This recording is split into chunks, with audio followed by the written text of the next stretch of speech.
You will recall in the last episode that Jimmy and Barbara were admiring a picture in the living room of Bender's ranch house. After removing it from the wall, they discover the back had been split open. To their amazement, they find hidden under the back cover an old piece of parchment.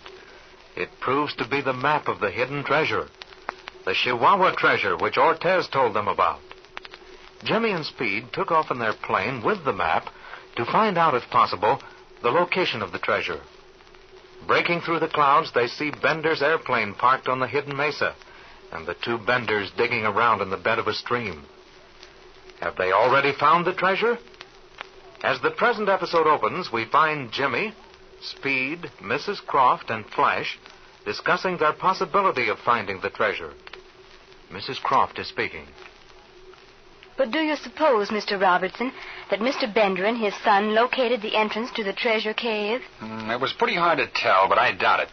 There's no question in my mind, however, but what they were hunting for it. I told Mr. Bender that I shall insist upon paying for our board and room while we're here. I simply can't bear the thought of being under any obligation to them. Yes, you're quite right. Jimmy, Flash, and I will do exactly the same thing. Eh, Flash? Yeah, I don't want that guy Bender to give me nothing. Anything I take from him will be paid for. Yes. I believe we'll all feel more comfortable with that kind of an arrangement. Oh, but tell me, Mr. Robertson, did your flight disclose any of the landmarks shown on the treasure map? We couldn't find a thing of importance. Of course, the mountain peak, El Capitan, and the hidden mesa are easy to spot. We could find no trace of Saddle Canyon and the 3 cedar trees shown on the chart. Tomorrow morning, we're going out there early and try to meet Ortez. He can be of some help to us, I'm sure. Yes. Living up there in the mountains, he undoubtedly has been searching on his own account. But he doesn't have the chart to help him. That's very true. But the 3 of you working together should make it easier. Well, don't you worry, Mrs. Croft.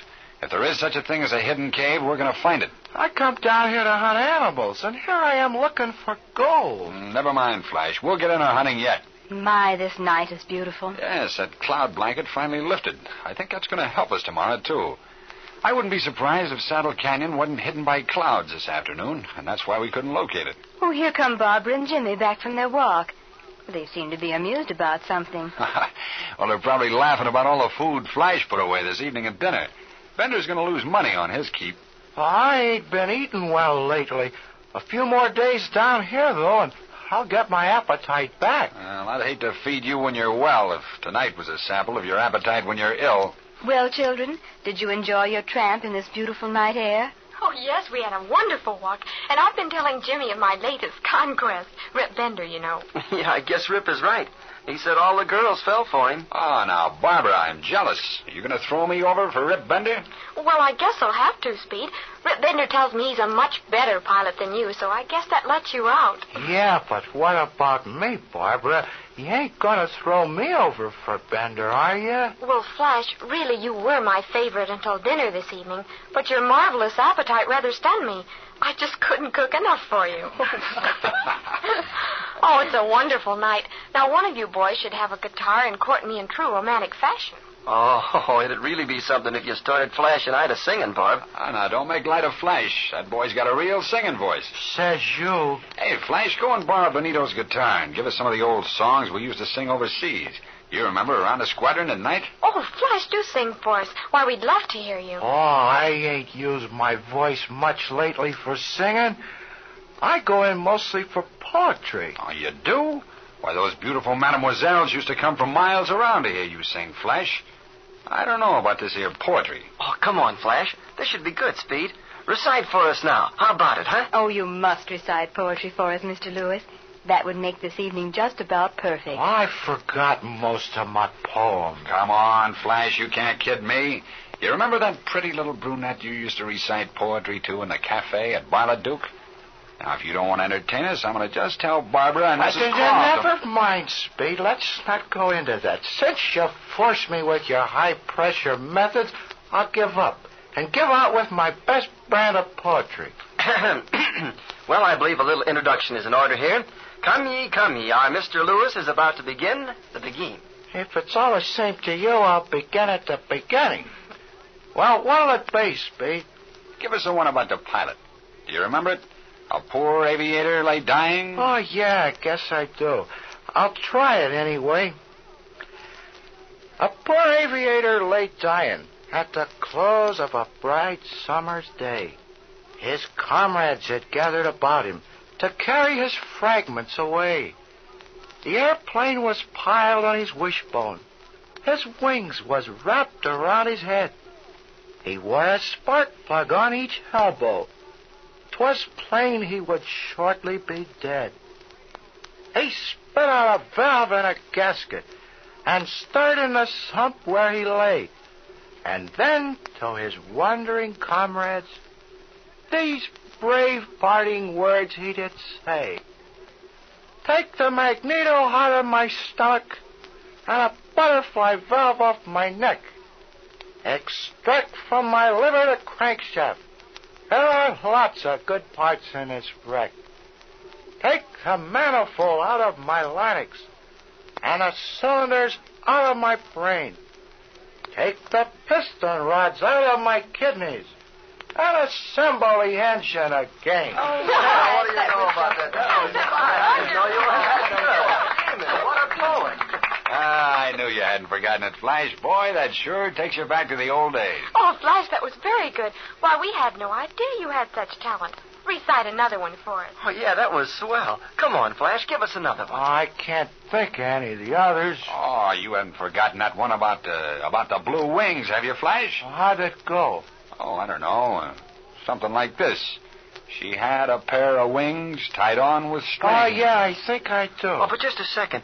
What were the blue wings? That was an old crate we flew during the old barnstorming days, Jim. None of the pilots thought much of them. Go ahead, Flash. Give us your version of Blue Wings. Okay. She has a pair of wings tied on with strings and everything. And when you do a vree, the tail flies free and everything. She got a rusty cross-brace wire, and she'd hop bare for catching fire. This flying cootie, not built for beauty, but looks ain't everything. And when you set her down, she cracks her wheels and everything. And when a motor conks, you can hear the harps in heaven ring. We have a smash-up every day, and all our paychecks roll away just to help buy the hearse and the flowers and the hole in the ground and everything. Looks like Flash has got some talent here. Hey, but look here now. Those blue wings, they weren't that bad, were they, Speed? Well, not quite, Jim. It's a funny thing how antiquated some of those old ships look to us now. In those days, we thought they were plenty hot. Gosh, Speed, you remember the day you soloed a sop with Camel? Hey, I'll never forget it. Those little babies used to spin like a top. Well, Flash, your poetry was okay. It reminded me of old times. Yes, Mr. Lewis. You've certainly given us a real entertainment. It was delightful, and we enjoyed it ever so much. Well, them was great old days. Keeping them airplanes running for wild pilots like Speed. Oh, they must have been. Yeah, they were great old days. You remember the time, Speed, when our squadron was at Columbia La Belle, and a CO got sore because you went up in a spat and started diving at the hangars. All the pilots came running out, and you ran them all back in again. What do you know about that? Oh, you give me a pain in the neck. I suppose you want me to sit here and see them fellas walk off with a fortune. Well, I ain't worried about that. All them fellas know is what Ortez might have told them. Yeah, and that Mexican told them plenty, too. Well, they can't do nothing without that there map. Maybe they've seen that map. After what Benito's been a-telling us. Well, he didn't see him with no map. Listen, Paul, what would they be doing with that picture on the table if they hadn't have been looking at the map? Well, you just looked at the picture, ain't you? And the map was right there where you put it. I'm telling you, Paul, the map wasn't in back of that picture like I stuck it in. It was turned around. Well, now, if they found the blame thing, why didn't they take it? How do I know? But I'll wager everything I've got. They've seen it, been looking at it. Well, I ain't aiming to get in no more trouble. Now, you can't do away with them fellas without people knowing it, especially with a lady and her daughter down here. Now, you're fixing to get yourself in a lot of trouble, son. I know what I'm doing, Paul. Well, how do you aim to do it? I got it all figured out, and believe me, there won't be a soul that'll think something happened to their airplane. Well, something like that would suit Ace, all right. He was telling me yesterday we ain't going to get nowhere with them fellas around. Just what I was telling you. And I got a little scheme that's bound to work. With them out of the way, we can handle Mrs. Croft all right. And I got my own ideas about Barbara. Now there's a pretty gal. She ain't giving you no house, though. I'll handle her all right. Well, what about Ortiz? Well, we didn't have no trouble with his brother Ramos, did we? Well, what's your idea, Rip? Before they takes off in the morning, you and I'll go out to the airplane. And while you're talking to Robertson and Allen, I'll take this here pineapple and plant it in the ship. I got it all ready so that it can't miss. Don't worry about Allen and Robertson, Paul. I think at last we've found a way to deal with them. A bomb. Will Rip Bender carry out his threat? A clever scheme if it works. Will Jimmy and Speed be caught in the air with a murderous time bomb concealed in their plane? For the answer, tune in on the next episode of The Air Adventures of Jimmy Allen.